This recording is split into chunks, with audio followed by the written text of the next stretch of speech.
everybody, and welcome to the WIAA Level 1 Playoff Edition of Prep Rally. Rob Hernandez along with Dennis Semrau. We're at Breitenbach Stadium in Middleton, where Friday at 7 o'clock the Middleton Cardinals will take on the Madison Memorial Spartans in one of many great first-round matchups. Dennis, as finally the playoffs are here. We've got another layer of jackets on this week. The temperatures get colder. It must be playoff time. Well, 9 weeks ago, I was here for that first matchup between Memorial and Middleton. Shorts and T-shirt. It's a little bit different. It will be a lot different, but one thing that won't be different, Dennis, it'll be a great matchup. Middleton lost that opening round, that first week one matchup with Madison Memorial. A lot has changed since those two teams last met. Memorial had a real strong start to the season, a little bump in the road late, but Middleton's played some good football. All the teams, the 5 qualifiers of the Big, have been playing well at times this year, and I guess this matchup here is pretty indicative of that. Yes, I wish we could have separated a couple of them out, but they all know each other pretty well. One thing is game prep. You've already got a lot of film, and you've seen them play. The big difference, that first game, Memorial surprised Middleton. They came out running the football, and Middleton was expecting, I think, 4 and 5 receiver sets, so that won't surprise them this time. 7 of the last 8 wins, for Middleton since that game, so they're coming in on a hot streak. Yeah, they sure are. Dennis, I know that one of the issues at work here with the Division I brackets, at least regionally, is the fact that all the Big 8 teams were put in the same bracket. Again, Sun Prairie home to Milwaukee Hamilton, McWanago at Madison Lafayette, that game at Leisure, and Madison West going over to Oconomowoc. You're going to play each other some eventually, but I know when the formula for deciding how teams were assigned to brackets was different before the coaches started seeding. You'd see Big 8 conference teams scattered. What do you think of the new format and once again having all of them in the same pod? Well, I think the only thing I don't like is there's 2 unbeaten teams in Division I, and they're both in the same bracket. Oconomowoc is number 2. I think they deserved a number 1 seed. They could have gone east, and Sun Prairie obviously got the number 1 seed, and they deserve it. I don't like the fact that you're going to play, that you could have teams playing back-to-back weeks. It could have happened that way. I know in Division II, Waunakee and DeForest got separated. If 1 seed changes there, they could have been playing each other twice in 3 weeks, and that shouldn't happen until later in the playoffs. One last question, Division I, Dennis. Out of that Big 8, the 5 Big 8 teams, who do you like as being the hot team that could get on a roll here? Who's the most likely to have a chance to get to Camp Randall? I think you have to like Sun Prairie's chances just because they've played consistent all year long. They've won in a lot of different ways. They've won with defense. They've won with offense. They can run the ball. They can throw the ball. Ryan Kern, the quarterback, 20 touchdown passes, 3 interceptions. Veteran quarterback, his 3rd time in the playoffs. I have to like that. I have to like Arrowhead, Sun Prairie finals, a rematch of last year. All right, we'll see. Division II, Dennis, only 3 local teams in the field, and that led to a very interesting Group B in Division II. We've got DeForest at home Friday against Watertown, a 7 o'clock kickoff. La Crosse Central at Fort Atkinson, a 7 o'clock kickoff on Friday. And then Waunakee going on the road to play at Holman, an unbeaten team, also Friday at 7. Those are the 3, and they're going to have to do some traveling at some point during the playoffs. But right now, 2 of the 3 games will have teams coming into their neck of the woods. Well, DeForest has got to be the best number 4 seed I think I've seen. Yeah. Their 1 loss in overtime to a Reedsburg team that won the North, the Badger North.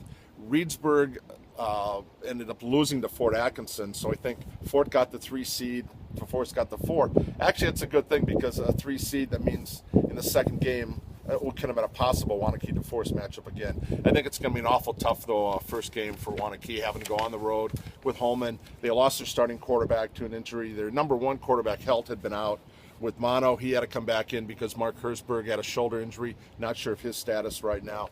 And basically, Waunakee stayed in that game last Friday night. They lost 28-14, basically on a late defensive touchdown. But they stayed in because of their special teams and defense, which when you get to playoff time, though, that, all these teams scoring a lot of points. Yeah. If you can't stop people and you can't run the football, you're not going to last long in the playoffs. And Waunakee has done that traditionally.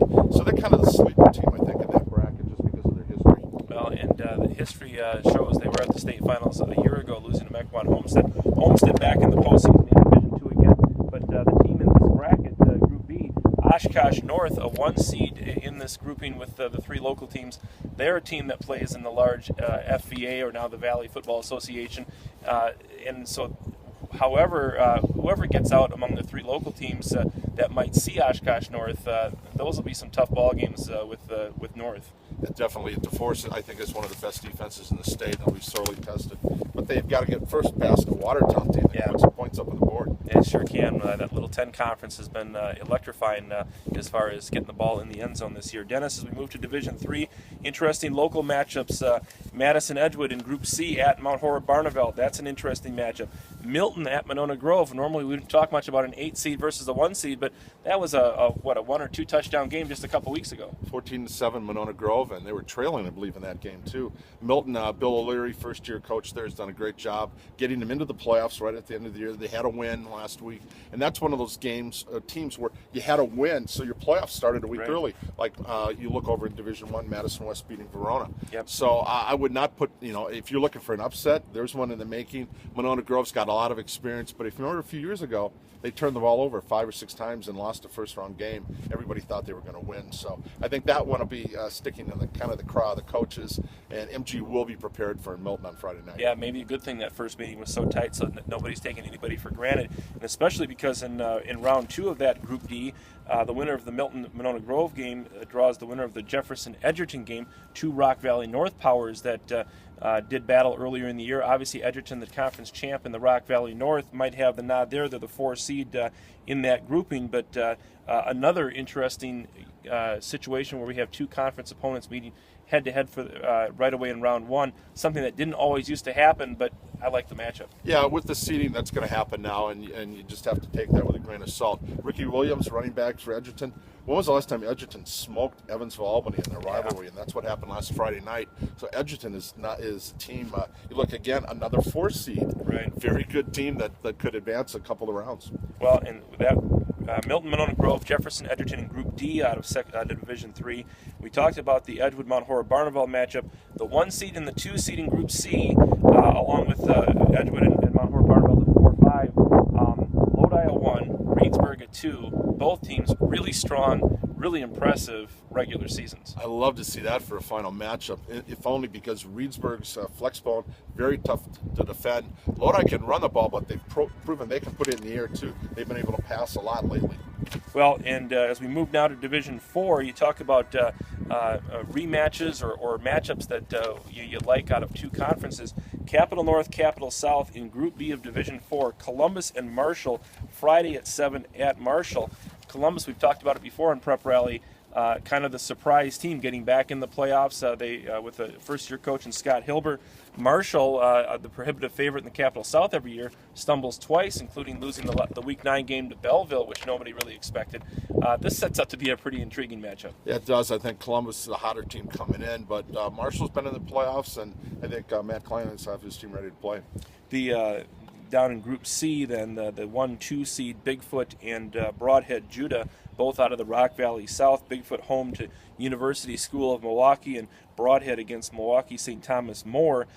So they wouldn't meet until a level 3 game, which would be kind of neat. It was a 16-3 game in that showdown last week in Week 9. Bigfoot winning it to take the Rock Valley South.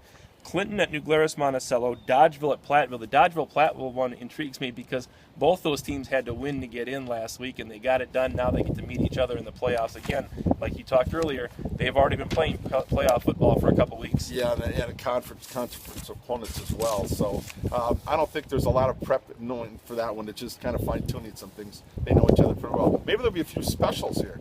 Here's where you get to see some of the teams pull out a few things out of their hats. Well, Dennis, in Division 5, the powerhouse team that we always look forward to seeing, the Lancaster Flying Arrows, John Hoke's team, a 1 seed again. They'll take on Waterloo.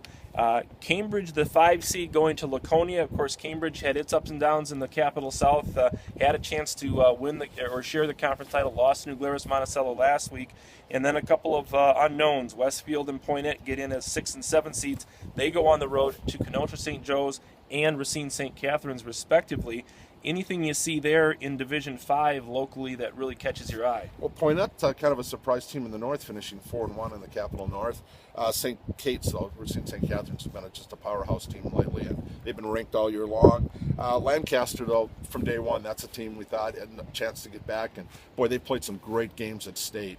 It'd be nice to see them get back and win a state title. And not to look too far ahead, because I know John Hoke would scold us for doing that, but if Lancaster gets through its grouping, you're looking at perhaps a a showdown with in the state semifinals with either Cedar Grove, Belgium, or Kewanee, two teams that they're very familiar with. Yes, and again, 1 week at a time, like Coach Houck, yes. But we have our dream matchups and teams you'd like to see, and possibly Lancaster in the finals. In Division 6, one thing that stands out, the amount of travel that's going on. I talked to Guy Kopp at Cuba City the other day. They've got about 325 miles to go, or 3 hours and 25 minutes, I should say. 3 hours and 25 minutes, not 325 miles. 3 hours and 25 minutes, according to MapQuest, to go up to Whitehall on Friday night to play their first round game. The good news is Cuba City a half day of school, so you're not missing any class time taking that trip. But Melrose Mindoro coming down to Darlington on Saturday at 2, and we could see a Darlington-Cuba City rematch in the second round. Cuba City gave Darlington the closest game of the year. Yeah, they did, and Darlington, the Redbirds, that's a team that's kind of been out of the rankings this year. I don't know if they're going to make the final poll, but that's a team definitely, back to Doug MacArthur's days when he was running a powerhouse down there. They're clearly a number one team in that bracket. Well, and they've got size and speed, and haven't really had to throw the ball much. And of course, this time of year, when it starts getting cold like it is here, you're better off running the football sometimes. And they've got the pedigree there. Also in Division 6, Partyville has a tough task. They're going to Final Act St. Mary Springs for the opening round. That'll be a tough one. Perennial powers. We've seen Coach Bob Highland at state several times here in the last decade. Deerfield gets a home game, trying to erase this thing of losing the 8-1 seed game last year to Darlington. They've got Manitowoc Lutheran at home on Friday night, and another game played on turf in the opening round. We've got one here behind us on Friday night in Division 1. We've got the Platteville game on turf locally in Division 4-5, but Peck Argyle at Oshkosh Lourdes, that game at UW Oshkosh Friday at 5 o'clock. Again, Peck Argyle, a team that for a Division 6 club, Dennis, has a lot of speed, and now they get to play on a faster track Friday night. Yeah, that's definitely an advantage, I think. And there's a team that have been perennially a playoff team, maybe not quite as successful the last couple of years, but that's a 7th seed you don't want to mess with. Division 7, the one game that really stands out, number 8 seed Belmont at Blackhawk over in South Wayne on Friday night at 7 o'clock. Those two teams met just a couple weeks ago. Much closer game than a lot of people thought. Blackhawk had to rally to win that one.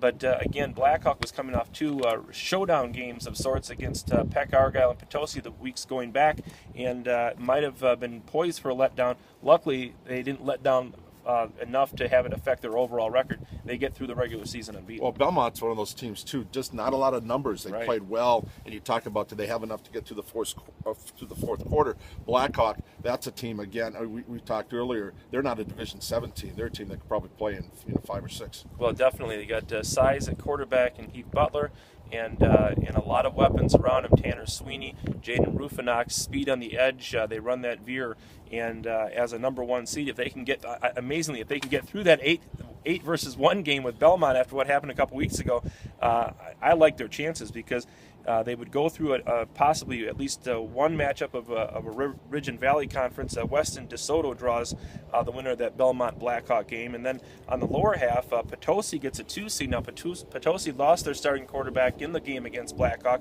so they've been kind of retooling. They host Cassville, and then the other game in that part of the bracket, Ithaca North Crawford. So right now, things shaping up nicely. The team that seems to always catch the local teams, Burlington Catholic Central, and they're lurking down there, Dennis, as a 5 seed in Group D. They wouldn't meet the teams from that Blackhawk pod until the state semifinals, but Catholic Central at Randolph, we've seen a number of those matchups over the years. But Rio and Fall River, 2 old co-ops that two teams that used to co-op together, playing in the first round, and Fall River's had a great season as a 1 seed. Oh, they have. That's a team you definitely look out for now. And Fall River, the 1 seed, Lake Country Lutheran, which has had a good run in the last couple of years, the 2 seed. And we've even got local teams up in Group B, and not that they're highly seeded. New Lisbon, a 2 seed behind Cochrane Fountain City. So on paper, you could have an all-local matchup. But I know that Glenwood City, way up there in Group A as a 2 seed, Pepin Alma a 1 seed. And as we mentioned, Cochrane Fountain City, I think they've got designs on getting to Camp Randall. Wow, you take a look at it. 13 teams we have locally, or 14 teams locally in Division 7. Outstanding. Outstanding indeed. And of course, Dennis, we'll have live blogs up and going Friday night when most of the games are played. We do have a few games on Saturday, including that Darlington game against Melrose Mindoro that I'll be at. But we'll have a live blog with scores and updates from all throughout the area, all around the state on WisconsinPrepZone.com as we begin the second season here with the WIAA football playoffs level 1. For Dennis Semrau, I'm Rob Hernandez. Thanks for watching our extended version of Prep Rally. We'll see you at the stadium.